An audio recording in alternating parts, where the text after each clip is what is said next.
Hi hello అందరికీ నమస్కారం. Welcome to our channel. నేను ఆదిత్య. అక్రమాస్తులు కూల్చివేతలో భాగంగా వచ్చినటువంటి హైడ్రా సినీ హీరో నాగార్జునకి సంబంధించినటువంటి ఎన్ కన్వెన్షన్ని కూడా కూల్చివేయడం జరిగింది. సో ఇప్పుడు ఆ కన్వెన్షన్ యొక్క టోటల్ వాల్యూ 400 కోట్లు ఉన్నట్టు ఒక వార్త అయితే వినిపిస్తుంది. సో ఈ ఎన్ కన్వెన్షన్ సెంటర్ ద్వారా నాగార్జునకి ప్రతి ఏటా కూడా దాదాపుగా 100 కోట్లు ఆదాయం ఉన్నట్టు కూడా ఒక వార్త అయితే వినిపిస్తుంది. సో మరి ఈ అంశం గురించి మాట్లాడడానికి మనతో పాటు స్టూడియోలో ఉన్నారు ప్రముఖ సినీ క్రిటిక్ దాసరి విజ్ఞాన్ గారు. సో సార్ని అడిగి మరి విషయాలు తెలుసుకుందాం. ఎన్ కన్వెన్షన్ సెంటర్ హైడ్రాలో భాగంగా కూల్చివేయడం జరిగింది. సో దాని ప్రాపర్టీ వాల్యూ దాదాపుగా 400 కోట్లు ఉన్నట్టు ఒక వార్త అయితే వినిపిస్తుంది. అండ్ దాని నుంచి ప్రతి ఏటా కూడా నాగార్జున గారికి 100 కోట్లకు పైగా ఆదాయం ఉన్నట్టు వినిపిస్తుంది. సో మరి ఇందులో ఎంతవరకు వాస్తవం ఉంది? అసలు నిజంగా 100 కోట్ల ఆదాయం ఉంటుంది అసలు ఆ కన్వెన్షన్ సెంటర్ నుంచి? ఆదాయం గురించి మాట్లాడుకుంటే ఫస్ట్ నాగార్జున గారు ఎన్ కన్వెన్షన్ కూల్చివేత అనేది పక్కన పెట్టేద్దాం. ఎన్ కన్వెన్షన్ గురించి మాత్రమే మాట్లాడదాం.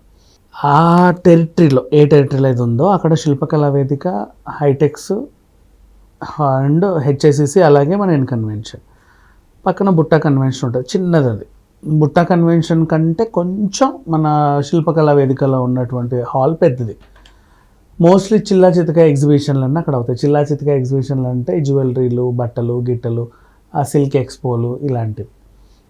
అంతమించి అది పెద్ద సరిపోదు. మంచి ట్రేడ్ ఎక్స్పోస్ అన్నీ కూడా హైటెక్స్లో జరుగుతాయి. హాల్ 1, హాల్ 2, హాల్ 3 ఉంటుంది. ఈ మధ్యకాలంలో ఇంకో 2 పెద్దవి కట్టారు. ఓ 2 అడుగులు వేసి అక్కడ మళ్ళీ హెచ్ఐసిసి ఉంటుంది, హైదరాబాద్ ఇంటర్నేషనల్ కన్వెన్షన్ సెంటర్. అది కూడా పెద్దది.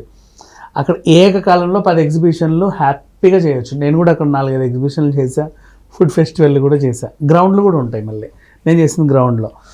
సరే, ఇవన్నీ పక్కన పెట్టేస్తే అండ్ ఆ ముందు ఎంట్రన్స్లో మేడ్ అండ్ ఎక్స్పో సెంటర్ ఉంటుంది. దాంట్లో కూడా ఎప్పుడు ఫర్నిచర్ ఎక్స్పో అనేది ఇదని జరుగుతుంది. 2 అడుగులు ముందుకేసి లెఫ్ట్ సైడ్ మన జైబేరీ క్లబ్ మురళీమోహన్ గారిది.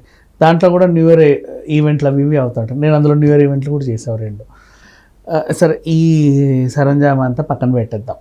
ఇప్పుడు దానికి నిజంగా నీ కోట్ల ఆదాయం ఉందా లేదా అని అడుగుతున్నావు కదా. హైటెక్స్లో ఫస్ట్ హెచ్ఐసిసి మాట్లాడదాం. హెచ్ఐసిసి కంటే నోవోటెల్ మాట్లాడదాం. నోవోటెల్ బాల్రూమ్లో ఒక ఈవెంట్ చేయాలంటే ₹1,00,00,000. హెచ్ఐసిసిలో కంప్లీట్ అదంతా ఒక 70,000 ఎస్ఎఫ్టీ ఉంటుంది. అదంతా నువ్వు బుక్ చేయాలంటే 70 లక్షలు. లేదు నాకు ఇంత కావాలన్నా వాళ్ళు పార్ట్లు చేసి 20 లక్షలు, 25 లక్షలు, 30 లక్షలు అట్లా ఇస్తారు. దాంట్లో కూడా ఎగ్జిబిషన్లు అవి ఇవి ఈవెంట్లు, పార్టీలు, పబ్బులు అన్నీ జరుపుకుంటారు. నెక్స్ట్ హైటెక్స్ గ్రౌండ్ నేను చేసిన 2015లో. అప్పుడే గ్రౌండ్ 10 లక్షలు నెలకి, పర్ డే 10 లక్షలు, 3 రోజులకు 30 లక్షలు. హాల్ తీసుకున్నాం అనుకో 27 లక్షలు. అంత అవన్నీ కలిపి 30 చిల్లర అవుతాయి. విత్ ట్యాక్సెస్ కలిపి 33-34 అవుతాయి పర్ డే. 3 రోజులు కాదు. అలా 3-4 రోజులు తీసుకుంటే ₹1,00,00,000 ఇవ్వాలి. ఆ హాల్ రేట్ అలా. ఈవెన్ ఇప్పుడు ఎన్ కన్వెన్షన్ గురించే మాట్లాడుకుందాం. నేనే బుక్ చేశా సెప్టెంబర్ 13, 14, 15 33 లక్షలు ప్లస్ ట్యాక్స్ అంతా కలిపి 47 చిల్లర ఎంతో అయింది మొత్తం. ఏమో చెప్పారు. ఆ 13 లక్షల చిల్లర పర్ డే ప్లస్ ట్యాక్సెస్ అంతా కలిపి 46 లక్షల చిల్లర అయింది. 50 అనుకో 3 రోజులకే, మళ్ళీ Friday, Saturday, Sunday. So per day. అది కూడా మెయిన్ హాలే, మళ్ళీ అవన్నీ కాదు, మొత్తం ఎన్ కన్వెన్షన్. దాంట్లో 3 కత్తిరింపులు ఉంటాయి. ఓ కత్తిరింపుకి ఒక హాల్ 40 ఎస్ఎఫ్టీ, మళ్ళీ లాన్ 40 ఎస్ఎఫ్టీ. లాన్ కూడా అమ్ముతారు. లాన్, హాలు, ఇవన్నీ కలిపి పర్ డే వాళ్ళు ఒక 6 టెరిటరీలు అమ్ముకోవచ్చు. 6 టెరిటరీలు పర్ డే అమ్ముకుంటే వాళ్ళకి ₹1,00,00,000 వస్తాయి ఒక రోజుకి. ఒక రోజుకి కంప్లీట్ ఎన్ కన్వెన్షన్ నువ్వు బుక్ చేయాలంటే ₹1,00,00,000. అలా నీకు అర్థమైందా ఇప్పుడు దాని ఇన్కమ్ ఎంత ఉందనేది? అది దేనికి? నువ్వు కేవలం హాల్ బుక్ చేసుకోవడానికే ఇప్పుడు దాకా నేను చెప్పింది. మళ్ళీ దాంట్లో ఎంతమంది గెస్ట్లు, ఏంటి కథ, కార్ఖానా, వాళ్ళ food per plate 1,200, 1,300 plus taxes ఇలా కలుపుకుంటే మళ్ళీ దాదో సపరేట్ ఆదాయం. ఫుడ్ కూడా వాళ్ళే ప్రొవైడ్ చేస్తారు? ఖచ్చితంగా వాళ్ళదే. బయట నుంచి తెచ్చుకోవడానికి కుదరదు. బయట నువ్వు తెచ్చుకోవాలంటే నేను ఎక్స్ట్రా ఛార్జ్ చేస్తా అంటాడు హాల్కి. ఇలా ఉంటుంది. అండ్ మళ్ళీ ఇప్పుడు పెళ్ళిళ్ళ సీజన్లో డిమాండ్ ఎక్కువ ఆ ఏరియాలో. మళ్ళీ డెకరేషను, ఈ మిగతా ఏవో ఉంటాయి కదా చిల్లా చితక ఖర్చులన్నీ, ఇవన్నీ కలిపి కూడా వాళ్ళే. బయట వెండర్స్ నాట్ అలౌడ్. వాళ్ళు ఎవడైతే నెంబర్లు ఇస్తారో వాళ్ళతోనే చేయించుకోవాలి. నువ్వు బయట వెండర్స్ తెచ్చుకోవాలంటే వీళ్ళకి ఇంత ఫైన్ అని కట్టాలి. ఇలాంటివన్నీ ఉంటాయి. అది N convention. Not only N convention, అన్నీ ఇలాగే ఉంటాయి. మనం ఏదో ఎన్ కన్వెన్షన్ గురించి మాట్లాడుకుంటున్నాం కాబట్టి చెప్తున్నా. ఇకపోతే నేను సెప్టెంబర్ 13, 14, 15కి బుక్ చేసినప్పుడు వాళ్ళు 1-2 సార్లు ఆలోచించారు మా దగ్గర లేదు లేదు లేదు అని. అండ్ అంటే ఫుల్ బిజీ. ఈ హాల్ నెక్స్ట్ ఇయర్ పెళ్లి సీజన్ ఏప్రిల్ వరకు ఫుల్ అయ్యి ఉంది, డేట్స్ లేవు మధ్యలో. అంటే కనీసం ఒక 400-500 కోట్ల బిజినెస్ ఆల్రెడీ ప్రీ బిజినెస్ జరిగిపోయింది, మన సినిమాకి ప్రీ బుకింగ్ లాగా జరిగిపోయింది. ఇప్పుడు ఎన్కన్వెన్షన్ కూల్చివేత. ఎందుకు ఎన్కన్వెన్షన్ కూల్చారు, ఎవరికేం వచ్చింది అనుకుంటే, హైడ్రా అని ఒక సంస్థని రేవంత్ రెడ్డి గారు ఆల్రెడీ పెట్టారు, దానికి ఒక మంచి అధికారిని నియమించారు. వాళ్ళు కూడా మామూలు దూకుడు కాదు, ఆగట్లాస్లో చెరువు ల్యాండ్లో ఎవరైతే నిర్మించారో, ఇప్పుడు కాదు గత 40 ఏళ్ల నుంచి అంటే 40 ఏళ్ల క్రితం మ్యాప్లు తీసుకున్నారు, అక్కడ చూస్తేనేమో ఇదంతా చెరువు.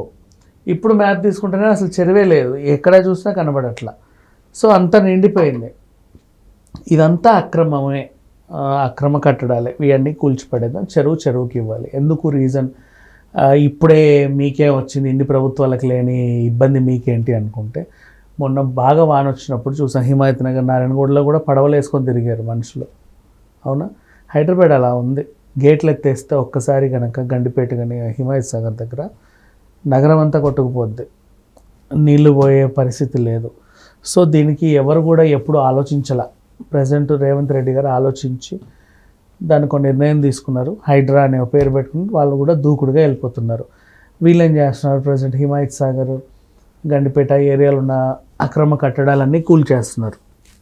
సరే, అక్రమాల కట్టడాలు కూల్చేశారు కదా, మన నడిబొడ్డున ఉన్న ఎన్కన్వెన్షన్ పరిస్థితి ఏంటి అని జనం కోసం అనే ఒక స్వచ్ఛంద సంస్థ హైడ్రాకి లేఖ రాస్తే వెంటనే గబగబా బుల్డోజర్లు అక్కడికి వెళ్ళిపోయాయి. యాక్చువల్గా ఇంతకుముందు కూడా రేవంత్ రెడ్డి అంటున్నాం, మన కేసీఆర్ ప్రభుత్వం ఉన్నప్పుడు కూడా బుల్డోజర్లు వెళ్ళాయి దాన్ని కూల్చేయడానికి. అక్కడ దాకా వెళ్ళి ఒక ఫోన్ కాల్తో ఆగిపోయాయి, మళ్ళీ రిటర్న్ వచ్చేసాయి. ఏంటా పరిస్థితి అంటే ఏదో సెటిల్మెంట్ జరిగింది. ఇప్పుడు నాగార్జున దగ్గరికి వెళ్ళి ఏంటి బాబు ఇది ఎందుకు ఇలా కట్టావు అని అడిగితే ఆయన లేదు, నేను మంచి ప్రైవేట్ ల్యాండ్లోనే కట్టాను, అసలు ఇక్కడ చెరువే లేదు, చెరువు అనేది అసలు హైదరాబాద్లో చెరువులే లేవు, అసలు నేనే ఫస్ట్ టైం ఇక్కడికి వచ్చి బేర్ ల్యాండ్లో కట్టింది, ఇదంతా ఒక ఎడారి ప్రాంతం, దీన్ని మీరు అనవసరంగా రాదంతం చేస్తాను ఆయన ఏదో చెప్పుకొచ్చాడు బేసికలీ. ఇప్పుడు మనకి అసలు అక్కడ అది ఎలా ఏర్పడిందో సైబర్ టవర్స్ వచ్చినప్పుడు రౌండ్ బిల్డింగ్ చంద్రబాబు నాయుడు గారు కట్టినప్పుడు నువ్వు ఆ పైన ఎక్కి ఇలా గాజు తెరిచి చూస్తే నీకు అక్కడ ఒక పెద్ద చెరువు కనబడేది. యాక్చువల్లీ బాగుంది కదా చెరువు, మంచి వ్యూ ఉంది, ఇక్కడ మనం హైటెక్ సిటీ ప్రతిపాదన చేద్దామని ఆయన పెట్టుకున్నాడు.